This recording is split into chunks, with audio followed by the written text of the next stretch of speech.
LegalizeFreedom.com. Why are we here?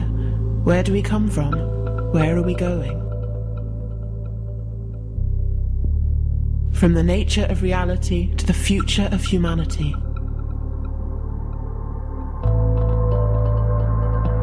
Beyond politics, poverty and war.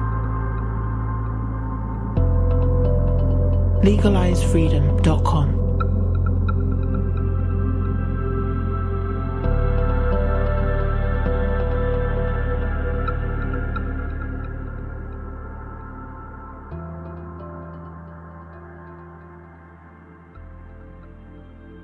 Greetings and welcome once again to LegalizeFreedom.com. I'm your host Greg Moffat, and today we present part 2 of our interview with Tony Wright, in which we conclude our discussion of his forthcoming book, Return to the Brain of Eden, Restoring the Connection Between Neurochemistry and Consciousness. If you missed part 1, you can find it at LegalizeFreedom.com, that's legalize-freedom.com.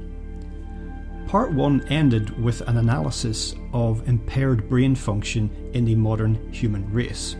Part 2 begins by asking how the fatally flawed left side of the brain came to dominate the higher functioning and more balanced right side, and how the result of this is playing out in the chaos and violence of the world today.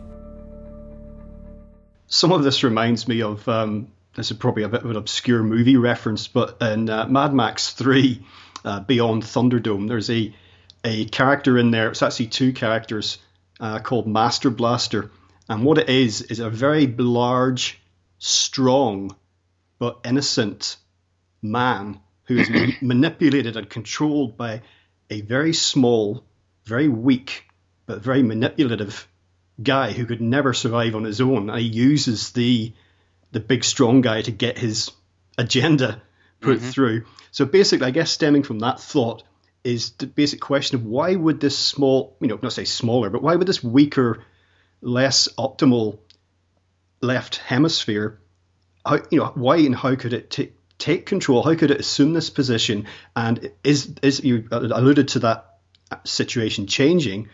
Is it possible that the right brain, if there's more room for right brain thinking, right brain experiences, that the balance could actually shift in our favor again? Or are we potentially on a sort of one-way track?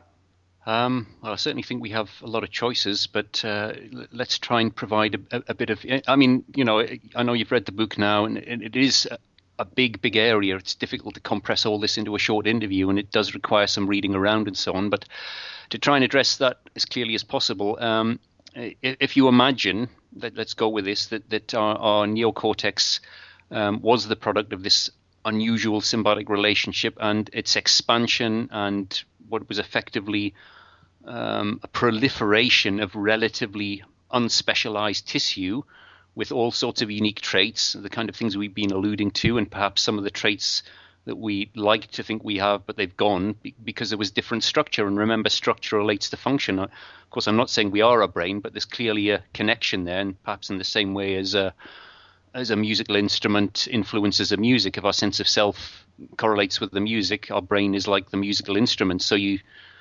change the structure, you change the chemistry, you're going to get a different result. So going back to this archaic epoch where our neocortex was expanding rapidly, and what I've proposed is that in fact each side of the brain archaically was genetically distinct, and that genetic asymmetry is still there.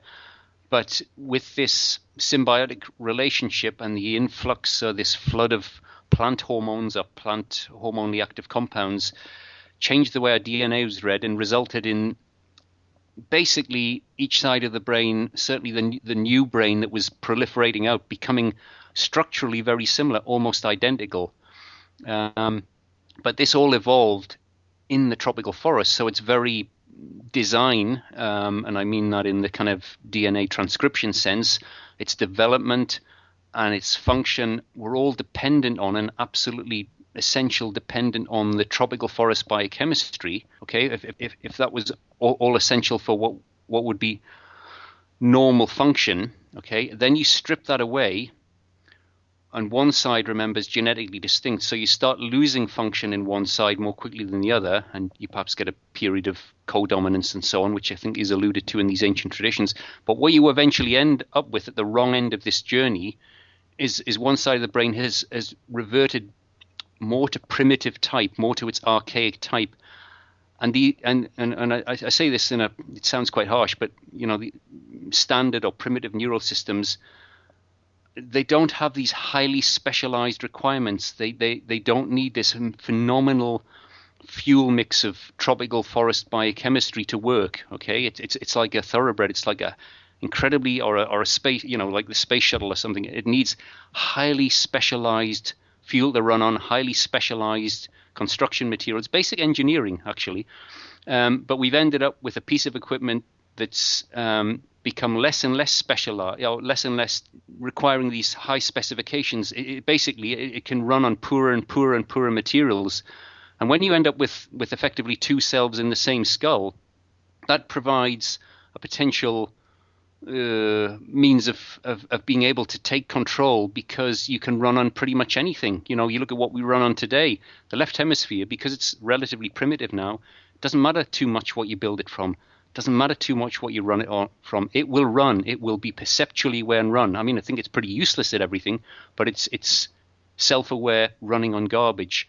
The thing living next door, while I'm not suggesting it's not reverted to some degree, it still has these much higher specifications, but we're not putting those in, certainly not during early development and right through our lifetimes. So it's unable to reach full self-awareness. That's typically why we call it the subconscious mind. I think it is subconscious, and even when we're drawing on it all the time, it's not self-aware. And that's, I think, part of the reason the left hemisphere has been able to take control. It's a crude piece of equipment. It'll run on any old rubbish and run at its maximum, which is poor, but that's still, it's running at its maximum. The right hemisphere has these phenomenal requirements. It doesn't get them, so it's kind of locked in the basement. It's almost on standby mode. Yet even in standby mode, it still has phenomenal abilities. However, if you find a way to access it, or if you start putting back some of the missing biochemistry, and this is where I alluded to before, the ancient traditions and their so-called practices and religious techniques. Well, if you look at them as treatments, and you start putting in the kind of neurochemical analogs that perhaps are partially to replace this phenomenal chemical cocktail that went missing, then you start getting the right hemisphere coming to life, effectively becoming conscious. And when that happens, even for brief windows, it's beyond description, and it takes charge, and oh my God, everything's so different. So I think that's part of the reason. You basically got two pieces of equipment, one that can run on anything and it'll run at its maximum function. The other piece of equipment is a highly specialized thoroughbred. It needs specific and very complex fields to run. It doesn't have them anymore. So it's kind of a bit like the analogy you used out of that movie, Beyond Thunderdome. It's like that kind of the controlling element. Unfortunately, today will run on anything. The equipment we really want to get working has very, very specialized requirements, and it's not getting them, so it can't run. And then I think on top of that, you add in the left hemisphere again, being that it's been losing function over a very long period of time, and it's quite primitive now. Part of that is about fear. It's very frightened. Humans as a species have become very frightened. It's not something we like to admit to. It's something we try and disguise all the time. But certainly the talks I've been doing in recent years, when I ask the audience, who's free of that endless chattering voice, who would we share that with? The stuff we keep hidden from our partners, people we trust implicitly. Crazy stuff going on in our heads all the time, and a lot of it's about fear, and fear of what people think, fear of this, fear of that. Classic symptom of mental ill health. Well, if you've got a frightened piece of equipment that can run on rubbish, it's giving it a huge head start in terms of it's like giving all the weapons to the crazy guy, and you've locked somebody with function in the basement. That's kind of the dynamic we found ourselves in. However, the potential to change this around, I'd like to get to this at some point before we run out of time. The potential to reverse this is absolutely there. We make choices every day on terms of how we build our neural system, what we fuel it with, and so on. And we've been handed a massive body of knowledge in terms of how we can approach this problem.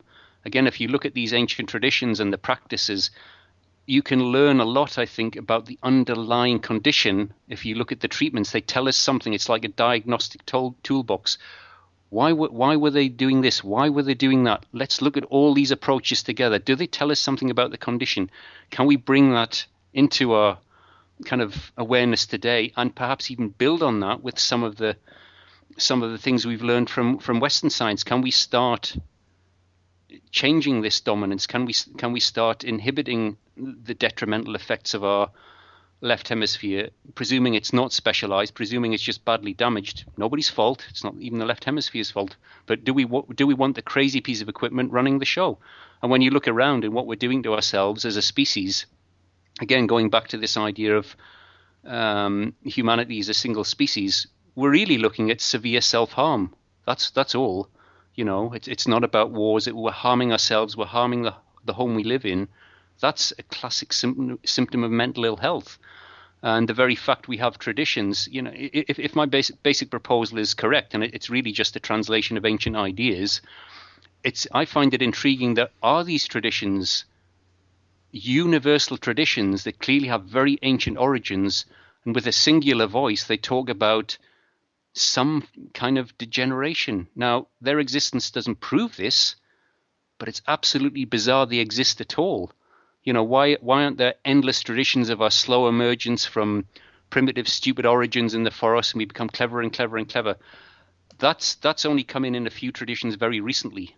The ancient traditions, absolutely the opposite. And as I say, if this condition is real and its origins are perhaps 200,000 years ago, I would expect our ancestors to be more aware of the condition they had, and there'd be clues. And we have these oral traditions, and they became distilled into the modern religious traditions in various formats. Fascinating they exist, I think. We will certainly end today with what we can do about this personally and at the macro level as well. But before we get to that, there's in the book you address a few things that are generally regarded as advancements for humanity, whether it's agriculture, but one that particularly caught my interest was writing, because writing and subsequently reading and dissemination of information that way and storing of information is regarded as like just one of the great advances, along with the invention of the wheel, that humankind has made. But you point out that may not be as straightforward as that it's possible that writing developed as a way of storing and disseminating information because of impaired cognitive function. Well, it certainly seems to fit. I'll take a couple of things there, sort of writing and reading and even speech. And I mean, the classic example I use is speech, again, often portrayed as some kind of huge crowning glory to humanity's advancement and so on, when in reality, speech, and again, it's a bit of a play on words, speech is really just a dumbed down form of singing. And yet most of us, myself included, would struggle to sing and probably feel quite inhibited about singing, quite frightened, why ever that would be, but it's real enough. I can certainly present my information in speech, and yet singing carries so much more information, so many more layers, and even in relatively recent times, there seems to be historical accounts that humans would convey information in various forms of poetry and plain song and singing with so much more information, and yet singing is clearly more to do with the right hemisphere. The left hemisphere generally cannot sing. So what's going on there? Why would we trade a much more advanced form of communication for a much poorer form of communication? I mean, that's just something, again, another question to throw into this mix. Of course, individually, any of these questions could have answers. I'd like them all laid out and say, well, do they all fit together? And then back to your point on reading and writing. Well, again, all the information we have so far suggests that we have potentially phenomenal memory. I mean, currently we have these general ideas of working memory and then eidetic memory. Working memory generally is our day-to-day memory. It's kind of the left brain's explanation for its own memory. Basically, it's incredibly poor. So, but it's seen as some kind of specialized adaptation, and it's because we get overloaded with information and we don't want to remember it all. It's a pretty convenient explanation for something that could perhaps be a loss of function. Yet we know in the right hemisphere, the capacity for memory is phenomenal. Again, it's called, I think, eidetic memory. Now, if that was more accessible, or in fact both hemispheres had that capacity archaically, and putting aside any other forms of communication we had, we're just talking about memory and information here, it's not surprising that, for example, the oral traditions worked so phenomenally well. If you couldn't forget anything, you wouldn't need to write it down. You wouldn't need any form of abstract information storage, particularly how limited it is. I mean, you know, I guess I'd certainly include myself in this. Most of us perhaps struggle to relate to forms of poetry, but if you ever engage with poetry in a, say, in an altered state, or it takes you to an altered state, you almost have to be in an altered state to really appreciate it. And then you sort of get a sense of what the person was actually experiencing, which is way, way more information than just the abstract words and sentences we use to portray information or to convey information now. So basically what I'm saying is, yes, it could be a symptom of degeneration that we've had to rely on abstract forms of information exchange. We may have had phenomenal memory, and people still have that today. And again, it's almost always, well, it's pretty much always right hemisphere. In fact, I've never come across a case yet, somebody will perhaps correct me in time, where damage to the right hemisphere has released phenomenal abilities in the left. Never happened as far as I'm aware. Now, there's not always clear evidence, but wherever there is evidence, it's always the other way on. More damage to the left hemisphere, paradoxically, can release phenomenal ability in the right. I mean, what on earth's going on there? What's that all about? You know, so lots and lots of clues, and you know, we could cover many more. I know we're limited for time, but I'd certainly, you know, my real point here is about getting a diagnosis. We need a clear diagnosis as to what's going on, and my agenda at the minute is, can I create reasonable doubt regarding the functionality of our neural system? If our neural system's fine and our crazy behavior is down to something else, okay, that's absolutely fine.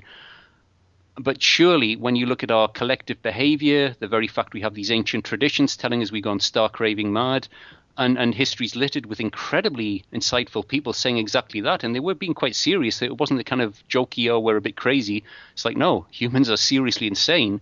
The very fact those things exist, we should be very alarmed. You know, that shouldn't exist if we're neurologically functional. So surely it must be worth discounting this. We should take a long, hard look at all these factors and totally dismiss the remotest possibility that there's a glitch in our neural system. Because if there is a glitch in our neural system, we're going to be chasing our tails forever while we disappear effectively up our own arsehole. And it looks like that's what we're doing. You know, we wage war on each other. We've killed 100 million of our own kind in the last 100 years. We're decimating our environment. We know, you know, it's very fragile. These are all symptoms of something seriously amiss.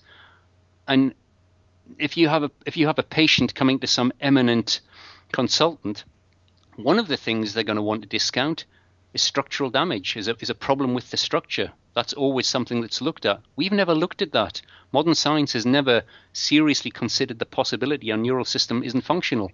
And that's just bad science, because that's the only piece of equipment we have. We've never checked it. We've never calibrated it. We should at least check it and see if it's fine. And I think there's more than enough evidence. There's a massive amount of evidence to suggest otherwise. The paradox is, of course, we're using the very same piece of equipment to address these questions and to come up with answers. And particularly when the standard evidence or the standard data from neurological and psychological research suggests, well, it's more than suggests, states very clearly that we continually lie to ourselves. We're in a state of perpetual delusion. All the things the ancient traditions talked about, that's enough for me. It's like, okay, emergency stop. Let's check this out. Of course, that would be a sane reaction. If we're, as a species, not sane, we'll just keep wandering along off the precipice. That's what seems to be going on. Well, in terms of reading, writing, and speech, I've read a lot when I've been reading about ancient myths and tales of lost civilizations and all that sort of stuff that directly or indirectly suggested that at some point in a distant past, societies were a lot less noisy, a lot less busy. People were doing less, but also they were saying less. There just wasn't this frantic daily state of affairs that we live with today, and that's something that we actually take as a side product of advancement. Because it has increased. You look back at ancient Egypt, for example, we consider that they did a lot, but not as much as us. They wrote a lot, but not as much as us. So we see all this activity as, to greater or lesser extent, as a sign of advancement. But I think it's possibly the contrary is true. Absolutely agree. Completely back to front, and again, certainly something that shouldn't be difficult to look at. Really, I mean, one thing that struck me quite some while ago, and I bring it up a lot, is if we are sane, if we are neurologically functional, we should welcome the idea of a health check. We should really be scrutinizing this equipment to see if there is a problem, and any resistance to that is a symptom itself. But yes, back to your point. I mean, this is exactly what I'd expect. In fact, our very concepts. And concepts are left brain. The left brain doesn't perceive reality directly, so it has to invent abstract concepts, which is seen, again, as advanced, but maybe it's not. But getting back to the point, it may be, or in fact it would be, if there's a serious and progressive problem with our neural system, our very ideas of who and what we are, our very beingness, would be badly distorted. And it certainly opens up the possibility that what we see as some kind of progression is in fact exactly the opposite, some kind of degeneration. It's not that we still don't have glimpses of wonderful genius, although that's all they are. I mean, as a species, you chat to people day to day, we often take credit as a species for a tiny minority of people's rare insights, often coming out of altered states, that are then hijacked and manufactured by society at large. More and more symptoms, I think, of as a species, we're collectively becoming less able, more stupid, more frenetic in our activity, running round and round in circles, stressed all the time, and achieving what exactly? I mean, most of our technology is engineered to build machines to kill humans. The stealth bombers and missile systems and whatever. The very best of our technology is about defense contracts. And most of us spend our lives, certainly in the Western world, running around in circles, stressed out our minds, not remotely experiencing anything other than, anticipation about the next piece of kit we're going to buy. We get it, and then it doesn't satisfy us. Lots of people have written on this, of course. It's nothing new in this. But yes, I mean, if there's a serious and progressive problem, that's exactly what I'd expect to see. And many people have commented on this, that our very ideas of what our purpose is, for want of a better word. You speak to somebody who's had what might be called a relatively profound experience, or you'll find examples of people who've been locked into this crazy frenetic activity, and occasionally it happens spontaneously or sometimes through these kind of approaches or treatments. People then end up typically stepping back and just going, what on earth is the point of this, and walking away from it, because the experience that we can have, it's certainly wired in us somewhere, makes this look as ludicrous as it really is. You wouldn't swap a minute of that experience for a whole lifetime of this madness. That's the kind of typical response.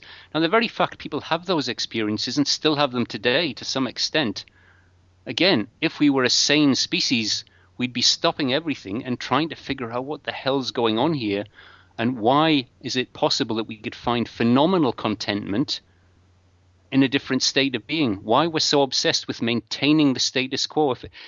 If our left hemisphere is perceptually dominant and it's highly specialized, and it was providing us with some wonderful experience, well, okay, I'd be on a pretty thin ice here.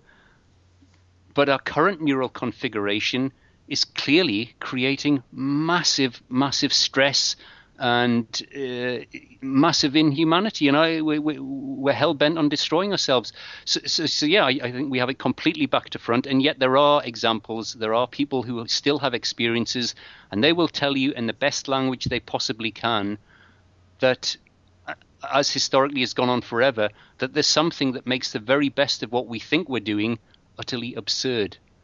And it's not just one or two people. It crosses cultural boundaries. It crosses religious boundaries. It's historically there. Time and time again, people have experiences and then they just say, no, this is insane. There's another way of perceiving the world, perceiving reality, perceiving ourselves that make this the insane and very, very sick joke that it is. I was reading an article just today actually called The Psychology of Death, and the author was talking about people who'd had near-death experiences or had been diagnosed with a terminal illness, and how there's two ways that they dealt with these experiences, but the most common one was to sort of, as you say, stand back in what they had been doing. Not all of them had been leading the sort of lives that we describe, the modern Western industrialized style, but those that had, they stepped back and just went, whoa, what have I been doing with my life? Yep. Exactly along the lines that you say. But in terms of your idea about altered states and creativity and what have you, I mean, since the days of Think and Grow Rich, the book, every so-called self-help manual worth its name has emphasized going somewhere else for inspiration, allowing your brain, your mind to be still so that it can function in a different way. And that's presented sometimes in quite esoteric terms. Other times, particularly in Think and Grow Rich, it's very, very practical. And it just details all of these people with, industrialists and inventors, people who are responsible for some of the great innovations of the modern age. They all did the same thing. Frantic activity and thinking didn't get them where they got. It was allowing access to a different state of mind. Yep. Well, again, that these patterns, whichever piece of this jigsaw we're talking about, these patterns are very consistent. And again, completely agree, and I allude to that in the book and elsewhere, that our real genius, our real phenomenal abilities, by definition, they're not part of the current executive left hemisphere. If they were, we'd all experience them all the time. We don't. They're considered anomalous. So if they're not part of our normal wiring, they must be part of some generally inaccessible wiring, and yet we still do access it from time to time. And as I said earlier, there are techniques that can enhance that possibility. Anything from meditation, yoga, the kind of Trappist tradition, trying to quieten the chattering voice, which we know is left hemisphere related, through to more what might be considered more radical approaches. And even, why do we even need techniques, practices, and approaches? Why doesn't it just work? Why doesn't, the wiring that clearly must be there somewhere that allows us these phenomenal abilities and so on, why doesn't it just work? Why do we need to do anything at all to get it to work? Well, again, there may be other possibilities, but it kind of makes sense that if we've, through no fault of our own, we've ended up with a neurological condition, quite a severe one, then you start looking at, well, actually, were these treatments, were these attempts to try and access something that we should all have and we've lost? And of course, it starts to make sense then when you look at it from this different perspective. And I think when you find individuals who've been right in the thick of the cutting edge of Western culture and what we're all supposed to aspire to, I'm not saying everybody does, of course, not everybody buys into this madness. When people like that are prepared to effectively to walk away, that should tell us that, no, there's something much better on offer. And all these traditions say that. They say we're living in a perpetual state of delusion. And I find it absolutely fascinating, well, and shocking as well, that in the modern Western literature, you have all these ancient traditions saying we were sliding into delusion. In the modern Western literature, the left hemisphere appears to be in a perpetual state of delusion. Now, is that some kind of weird coincidence? I don't think so, and yet the right hemisphere appears to have the capacity to connect with reality. And when we get those glimpses, and depending on what approaches we've used or what spontaneously happens, the reality we perceive through the right hemisphere, aside from anything else, seems to correlate more closely with our objective data, whether it's from physics or from ecology and so on. The way we currently perceive the world is somehow fragmented and we're separate from each other. All our data is telling us that's a lie. And yet in these more deeply altered states, the way people try and describe these experiences, and of course we're often trapped with our left hemisphere trying to describe experiences it didn't have. It just thinks it had them when it was out of the way, when we're in an altered state or lucid dreaming or whatever. But the way they're described are much more interconnected and much richer, and there's not this, there's not these separate entities walking about. There's these whole fields of energetic phenomena that the physics tells us are there. So it's not some crazy esoteric new age stuff, and yet our perceptual equipment normally doesn't pick up on this. So, a lot of clues, so many different ways you look at this. And really, I don't think I'm saying anything new at all. I think our ancestors clocked this as they would. I think before this condition really progressed, by definition, they must have been in better shape. Well, the theory is basically wrong. And they were trying to warn us while they were in better shape. And they came up with ingenious approaches to slow the condition, to try and access it. And yet ultimately the condition was so insidious, we've ended up where we are now, to the point where now we're so deluded we actually think we're advancing. Well, that's what you'd get if we had a form of dementia that was progressive, and we've gone past the point, or a lot of us have gone past the point of even knowing subjectively that there's anything wrong. I mean, we kind of look out and see the symptoms and we blame everybody else, and we know there's some serious problems going on. But we find it challenging to look in the mirror and go, oh, yeah, this is where the problem is. Despite the fact most of us, and I certainly include myself in this, most of our waking hours are filled with chattering craziness in our head that we wouldn't like to share with anybody else. Now, that's a classic symptom of mental ill health. Now, how many people listening to this or whatever can put their hands up and say, no, I don't have any of that going on? I haven't found many at all. There's a lot of clues here that we're in really deep trouble, and it's mental ill health. The challenge is, I think, recognizing it, being willing to own up to it, and then start to do something about it. I think it's interesting that altered states of consciousness induced by hallucinogens, for example, quite often change people's lives in terms of they say that they saw a wider reality, an interconnected reality. And it's even more interesting that, having read a bit about ayahuasca and that experience, that shamans in South America and some people who have gone there to take ayahuasca reported things like not only having their entire worldview and view of reality altered, but the plants were talking to them and telling them, this was the case, that it wasn't how they thought it was.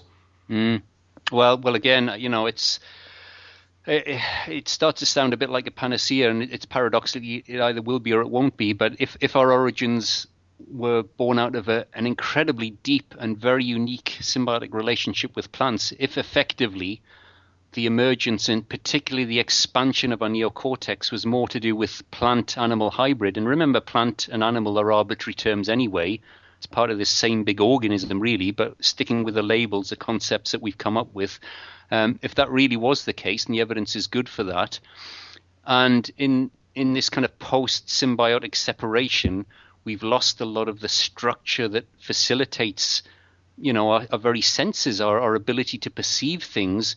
If that's kind of gone from one of our hemispheres, and again, this is not about blame, it just doesn't have the capacity anymore. If then by using certain approaches, including efforts to ameliorate what by definition must be a chronic neurochemical deficiency, so you start putting back some of these things, or at least crude but powerful analogs, then of course when that piece of equipment starts to light up at least a bit, then of course it's going to be radically different, and our sense of self is by definition is going to be radically different, but our senses and our sense of connection and our all sorts of abilities are going to be different.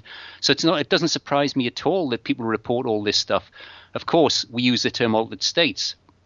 Well, if the symbiotic model is correct, then currently at this very moment, our normal reference points are the altered state. They're heavily altered states, and they're altered states based on masses of missing biochemistry.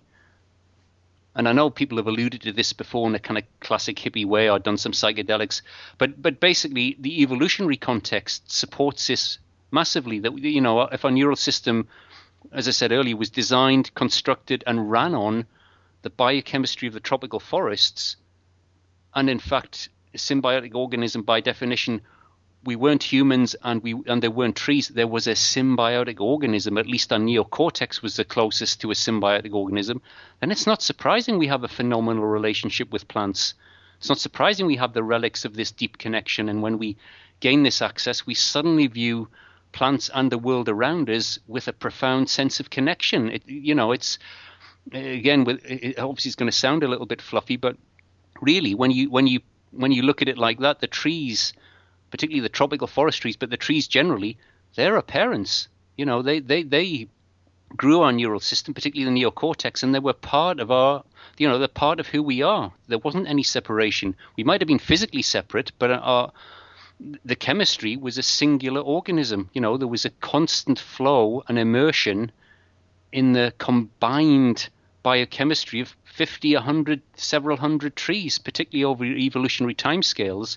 And that's what our neocortex was built from. That's what it ran on. And without that, it just cannot work. So yeah, when we get these glimpses, it's not surprising. I mean, again, these ancient traditions and the shamanic tradition, they talk about the plants telling us to figure this stuff out. Well, really, it's not the plants telling us. It's us telling us when we make that reconnection. It's like connecting with a long-lost twin who knows an awful lot more, or we've forgotten. They remember and they tell us. Now, it sounds kind of crazy, but if you step back and look at the pieces bit by bit, it's like, well, actually, they could all fit. Did they fit like that? Well, that's what I hope to find out. But certainly the pieces are there. And again, when you factor in this concept, and some people have challenged what I'm doing, saying, well, there's no way to prove this. You're kind of saying, well, we can't possibly see this. Well, I'm saying, yeah, if the equipment we're using is compromised and it's got problems with delusion and loss of sensory awareness, it doesn't mean we can't check this out. We've just got to be very careful with self-assessment. We've got to be careful trusting our rational mind if it's dysfunctional. But we should be able to look at the relatively objective data, and it should tell us something. And there should be a mountain of it. What I'm basically proposing is serious neural retardation resulting in severe perceptual limitation. Okay, now that's a pretty major claim. There's no way I'm going to get very far with that unless there's a mountain of evidence. Whether we can perceive it, unless we start to, we've got to be willing. I guess in the tradition of debate. And this should be a safe thing to do. And if we're neurologically functional, there should be no fear in this. Take this on board. Accept the possibility that our neural system's badly compromised. One side much more so than the other, and that's the side that's in charge. Would the world make sense if that's what's going on? And it should be a no-brainer to dismiss. It should be quite easy to look at all this literature and go, absolutely not. There's no connection here. There's no data here. There's no mechanisms. Well, lo and behold, the data's there. The mechanisms are there. It's not absolute proof, but it's bizarre that it's there at all. And I mean, another thing I'm throwing into the mix more and more, I've been working on this for about 20 years. And like I said, at best, it's really just a translation of an ancient idea. I'm finding it interesting, the spectrum of response I'm getting. I'm not just getting supportive comments from people who are, just a bit discontent with modern society, or perhaps have done too many drugs. I'm getting a spectrum of support from across society, including pretty orthodox thinkers, skeptical thinkers, people from the academic disciplines. They're going, oh my God, all these pieces are here. Now that shouldn't exist. It shouldn't be possible for me to make these very powerful claims if society and if humanity is generally neurologically functional. The only people that I'm going to get support of are people who've had some damage to the brain during childhood or whatever. I shouldn't be getting this off people who, by our general thinking, are fully functional and highly intelligent. What's going on here? It's a bit like the emperor's new clothes. There shouldn't be any support for this. But once a few people start saying, oh, actually, this looks like it's got possibilities, suddenly a lot of people are saying, oh my God, this makes sense. There shouldn't be any of that going on. I should be laughed out of town. I think that beyond psychedelic experiences, the experience of indigenous peoples have a lot to speak to this. And I think the fact that this degeneration is ongoing is evident in the treatment of indigenous people over the last few centuries. And I think that they point to, in some of those indigenous societies, we see more remnants, more than we see in our own societies anyway, of how things were in the past.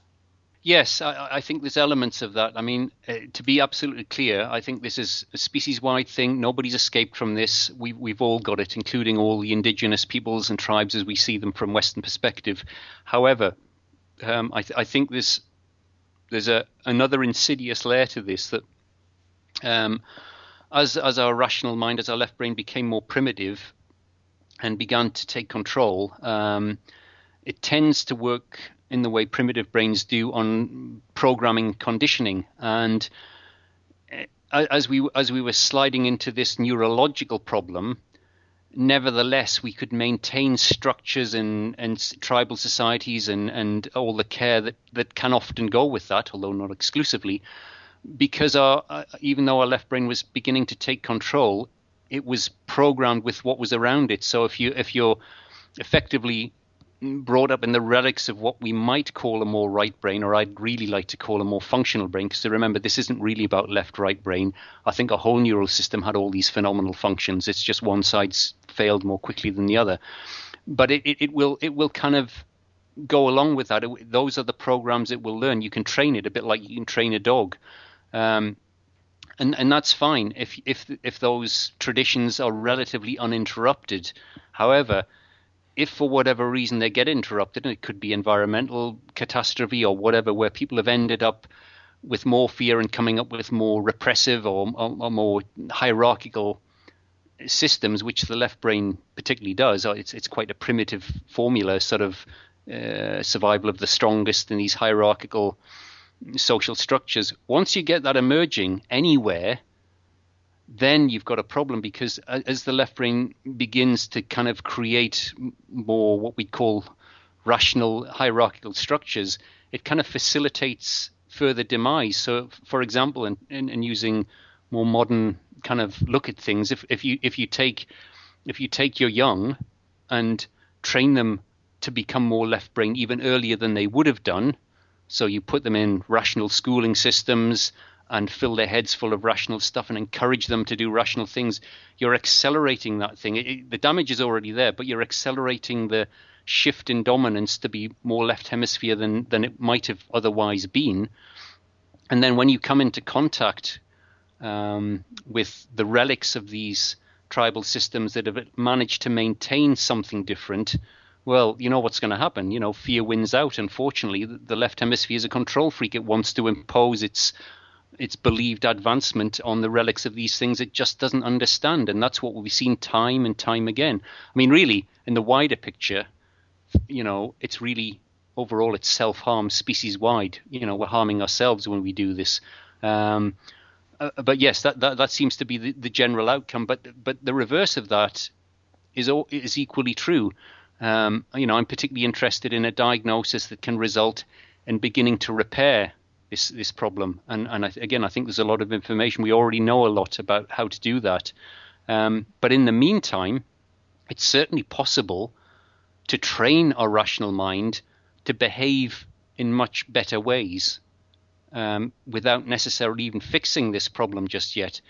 So if you bring people up in an environment that encourages things that we might consider more indigenous or tribal, not that they've got the answers to everything, and some tribal cultures are quite aggressive as well, but let's say the best of that, or the kind of things that come out of the spiritual traditions, then it's something you can train, because currently we're training the left brain to be more and more left brain. That's what we're doing, and of course that's exactly what's happening. We could choose to do the opposite and train it to be more open to approaches that engage the right hemisphere without fear. Currently we legislate against that. We've ended up in a situation where the very things that could be helping us, because it frightens the rational mind so much, we've prohibited and legislated against the very things that keep the doors open, that allow us a little bit of access to feeling more connected, to feeling more empathy, to not feeling so aggressive. So we can reverse that immediately if we want to. We could choose to do that today or tomorrow. So, okay, let's dump this insanity. Yes, there's a problem here. It might take a little while to figure out all the answers, but in the meantime, we know an awful lot about certainly what not to do, and to some degree what to do. But of course, that's a hard sell when the most influential members of society are the most damaged, and they think more of the same is going to somehow end up in a different place. Of course it's not. It's going to end up in a very, very bad place. But we could make choices today. Unfortunately, if, as I say, if the people who make the decisions are some of the least functional members of society, that isn't going to happen until we fully recognize that there's a neurological condition here. So yes, I think ultimately there's a pattern here that as the left hemisphere assumes control, it slowly begins to create the world in its own image, and not only that, accelerate its own rise to dominance.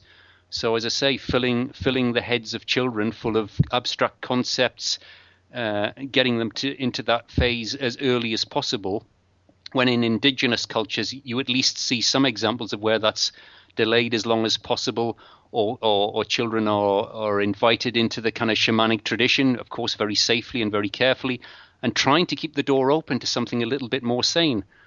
And then you get a clash of cultures, and of course the aggression and fear tends to win out. So yes, I agree, that's exactly what's happened. Well, as we bring things to a close today, Tony, I'd just like to offer a thought from my perspective, which is what I see in the world is accelerating left brain degeneration and domination that's manifesting itself in the growing problems that we see right across the world in virtually every area.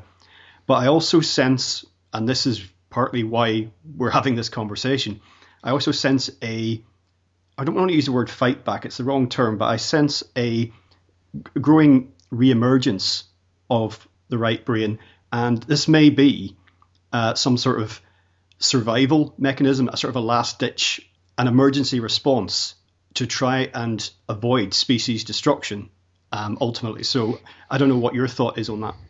Yes, I mean, there's a lot of talk of different perspectives and re-emergence of this, that, and the other. I'm a little bit more skeptical of some ends of that. I certainly think that some of the kind of technological things that have probably, again, come out of the few geniuses that are around, but they've created a communication system and an awareness system that it's we all have much more access to information than we did in relatively recent times. At least that's how it seems.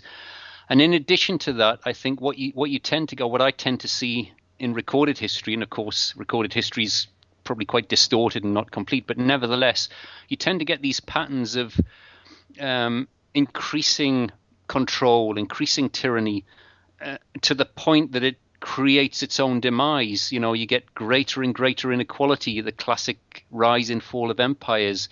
And I think we're in a phase now where, although there's nothing new in that, Western culture and these things seem to be happening more and more quickly. More and more people are aware of the incredible inequality and the fact that,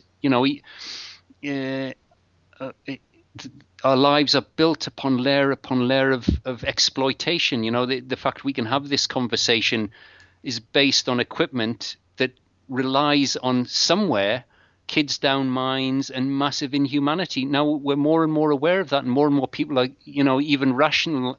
It's not like we can't conceive. I mean, part of my interest is how to build a diagnosis the left hemisphere can understand.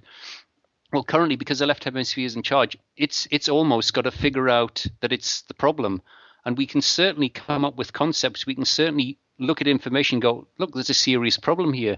And I think that's partly what's going on. There's more awareness, and we're beginning to realize, even in basic conceptual fashion, that this is unsustainable, the serious problem. And some of the decisions, or a lot of the decisions, a percentage of people are making are increasingly insane. And that's... Once people start flagging that up and people are willing to look, it's a bit of a no-brainer, really. It's just, perhaps partly we've never really asked these questions before, at least in recent times. So I think it's in part a repeating cycle of ever-increasing tyranny, but it gets so bad that eventually it implodes. It's like the hand grasping tighter on the water, and the harder it squeezes, the more it flies out. And I think that's partly what's going on, and together with greater communication.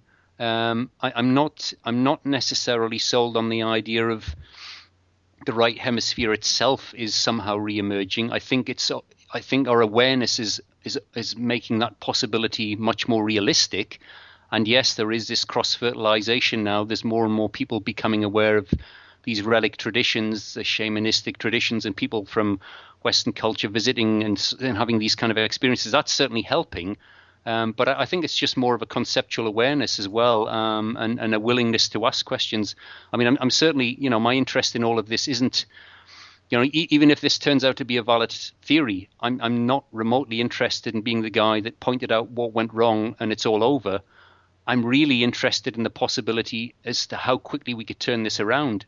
And the idea of a neurological condition, while challenging, although it's in perfect accord with the ancient traditions, just slightly different terminology, it reduces all the symptoms we see from warfare and ecological catastrophe to a human scale condition. There's a problem between our ears, a challenging problem, yes, but it's something we can turn around incredibly quickly, or it's certainly something we can change the worst effects of it very quickly. There's a mountain of information, and all these traditions tell us exactly how we can glimpse something phenomenally better quite quickly. That's within our grasp today. We already know an awful lot about that. The fact there's prohibition around that is another matter. That's a symptom of the insanity. We know how to feel a lot better. We know how to induce states of empathy and compassion. We know all that. That's not a great mystery at all. And beyond that, I'm almost certain we can fix any problem that we've found ourselves subject to. So my objective with this isn't to create, or isn't to present a hopeless diagnosis. It's really to say, well, actually, yes, it's challenging, but this is human scale. We know a huge amount how to change at least elements of this very quickly, and a complete fix is probably well within our grasp. But we need to recognize what the problem is. That's the real challenge, I think. Excellent. Well, in closing, Tony, perhaps you could just tell listeners about the book, which is coming out in the summer. Just to remind us once again, the title is Return to the Brain of Eden. And also, I don't know if you've got any websites or anything like that you'd like to share? Yes. Well, I've self-published a sort of, an outline of the theory for the last few years. It's the book's called Left in the Dark. The limits of self-publishing and distribution and all the rest of it, it led me to sign up with a publisher. So that's being republished in May or June under the title of Return to the Brain of Eden. So yes, that's coming out in a few months. In the meantime, there's quite a lot more information.